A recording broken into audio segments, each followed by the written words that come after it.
The Tornado V3 is X-Man's newest 3x3 flagship to date.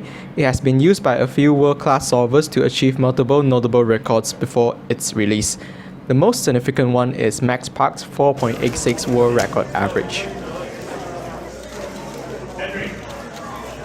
Yes! When it is released, I asked JPearly if they could send me one to try out, and they generously accepted. So this is it, the Tornado V3 Pioneer version review. Inside the packaging, we get a cube and some accessories. Right off the bat, the cube has the full bright color shades along with a glossy plastic surface. The turning is soft, smooth and fast while having a sandy feel.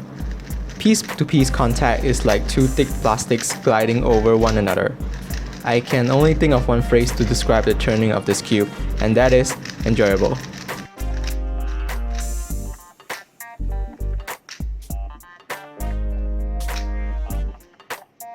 After that, I set the cube up with Angstrom Dignitas, Gravitas and DNM37.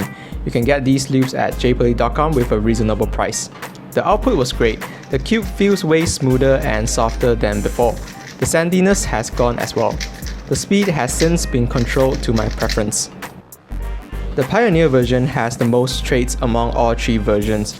You have the magnet adjustment system, dual tensioning system, core-to-corner magnets, and lastly, Maglev.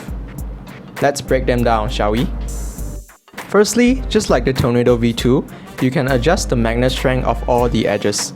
You can use the tool given or a flathead screwdriver to adjust the magnet strength. There is a plus and a minus sign to indicate which side is stronger or weaker. I have it on the second weakest setting. The only downside of this system is that the two magnets of one edge aren't attached by one capsule. This means you have to adjust all of the 24 edge magnets independently, which is quite time consuming. Next, the dual adjustment system that every cube has nowadays. X-Man intentionally added a handle for the ease of tensioning, and I am a fan of that. Turn clockwise if you wish to adjust the spring compression.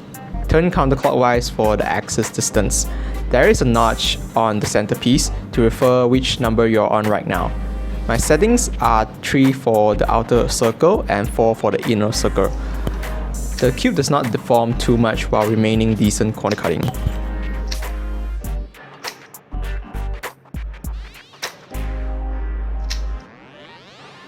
Moreover, core magnets are added to both flagship and Pioneer versions. Although the core magnets seem to be a little weak, but I think it provides a more controllable performance, nevertheless. Last but not least, Maglev, the only feature existing in the Pioneer version. We all know that Maglev cubes tend to be on the faster side. The Tornado V3 is not an exception. The speed contributes a fluid, satisfying turning. X-Man misaligned the two ring magnets slightly to produce a constant gap between each level of tensions. This idea may be great as it works exactly like how a spring functions, but I'm not an expert in this field, so don't quote me on that. As the cubing saying goes, it is easy to slow down a fast cube, but it's not when the other way around. If you like fast cubes, this is the one to get. Did you realize that I didn't mention about its weight? That's because it's not that important. I know that the Maglev version is almost 10 grams heavier than the flagship version, but 10 grams isn't really that much. Well, if weight is a key factor in your preference, then the flagship version is your best choice.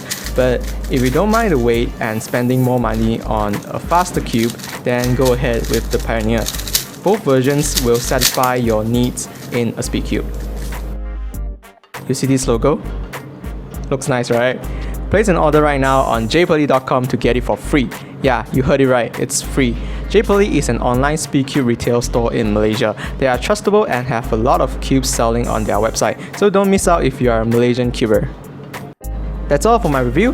Feel free to comment down on what you think of the Tornado V3 and what are your expectations for X-Man's future releases. Hope you all have a good day and see you in the next one. Bye.